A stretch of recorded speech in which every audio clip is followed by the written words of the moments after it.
होली का पावन त्योहार हर वर्ष हिंदुओं द्वारा बड़े ही धूमधाम से मनाया जाता है और इसके पीछे की कथा तो आप सबको पता ही होगी।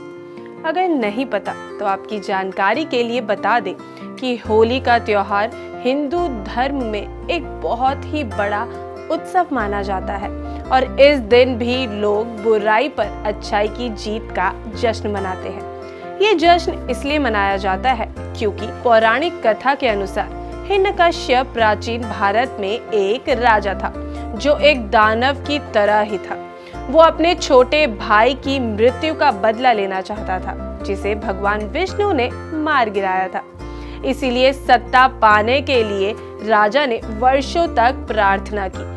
अंत में उन्हें एक वरदान दिया गया, लेकिन इसके साथ ही हिरण्यकश्यप खुद को भगवान मानने लगा था और उसने अपने लोगों से अपने आप को भगवान की तरह ही पूजने को कहा। राजा का प्रहलाद नाम का एक जवान बेटा भी था और प्रहलाद भगवान विष्णु का बहुत बड़ा भक्त था।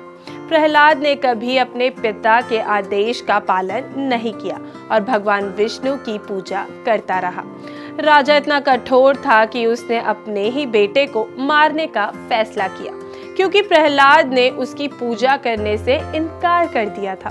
इसके बाद हिरण्यकश्यप ने एक योजना बनाई कि वो अपने बेटे को एक आग की चिता में बैठाएगा जिससे वो मर जाएगा। अब इस योजना को साकार करने के लिए हिरण्यकश्यप ने अपनी बहन की मदद ली जिसका नाम होलिका था और होलिका को वरदान था कि वो आग से नहीं जल सकती। तो हिरण्यकश्यप ने होलिका से प्रहलाद को अपनी गोद में बैठाकर आग में जलने को कहा, जिसके बाद होलिका ने अपने भाई के आदेश का पालन करते हुए आग में बैठ गई। लेकिन उस आग से होलिका तो जल गई पर प्रहलाद को कुछ भी नहीं हुआ क्योंकि प्रहलाद भगवान विष्णु का जाप कर रहा था और फिर भगवान विष्णु ने हिरण्यकश्यप को भी मार दिया। इसी बात का जश्न मनाने के लिए होली का पावन दिन मनाया जाता है। इसे रंगों का त्योहार भी कहा जाता है और बुराई पर अच्छाई की जीत के चलते ये दिन खुशियों से भरा हुआ होता है। अब बात करते हैं कि इस वर्ष होली कब और कैसे मनाई जाएगी। इस वर्ष होली 8 मार्च 2023 बुधवार को मनाई जाएगी और होली के एक दिन पहले होलिका दहन किया जाता है और उस समय को याद किया जाता है जब भगवान विष्णु ने प्रहलाद की जान बचाकर होलिका और हिरण्यकश्यप का वध किया था। इस वर्ष होलिका दहन का शुभ मुहूर्त केवल 2 घंटे 27 मिनट का होगा।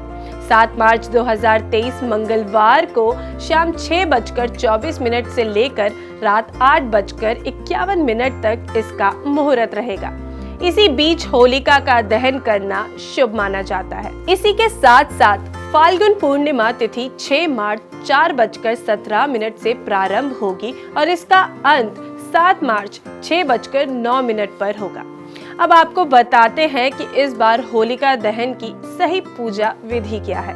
तो दर्शकों, सबसे पहले तो ध्यान रखें जहां पर होलिका के लिए लकड़ियां इकट्ठी की गई हैं वहीं पर जाकर पूजा करें और जब होलिका पूरी तरह से तैयार हो गई हो तो उसे सफेद धागे या मौली से 3 से 7 बार लपेटें।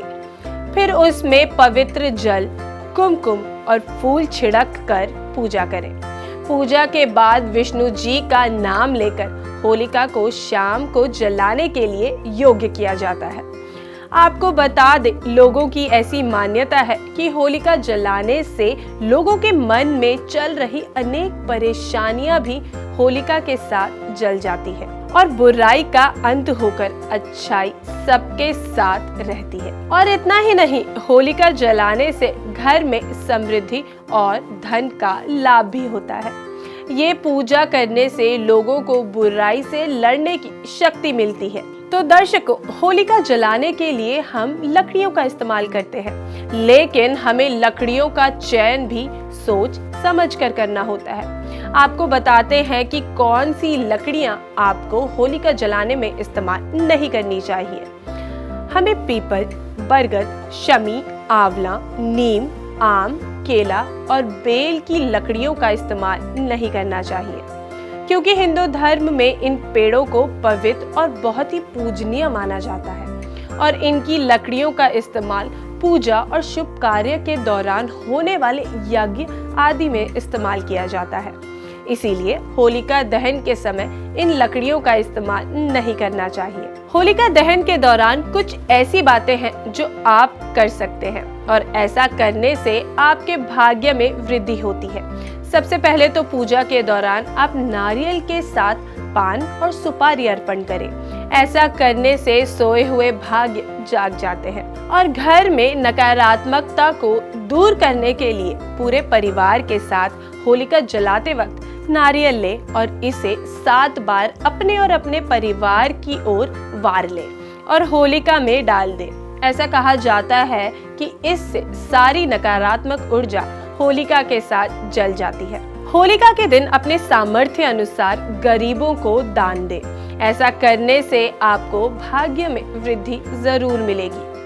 तो दर्शकों, होली के पावन अवसर पर आप सभी बुराई से लड़ें और अच्छाई की तरफ अपना कदम बढ़ाएं। फिलहाल के लिए इस वीडियो में इतना ही। आप सभी लोगों से फिर मुलाकात होगी अगले वीडियो में एक नए विषय के साथ। तब तक के लिए धन्यवाद।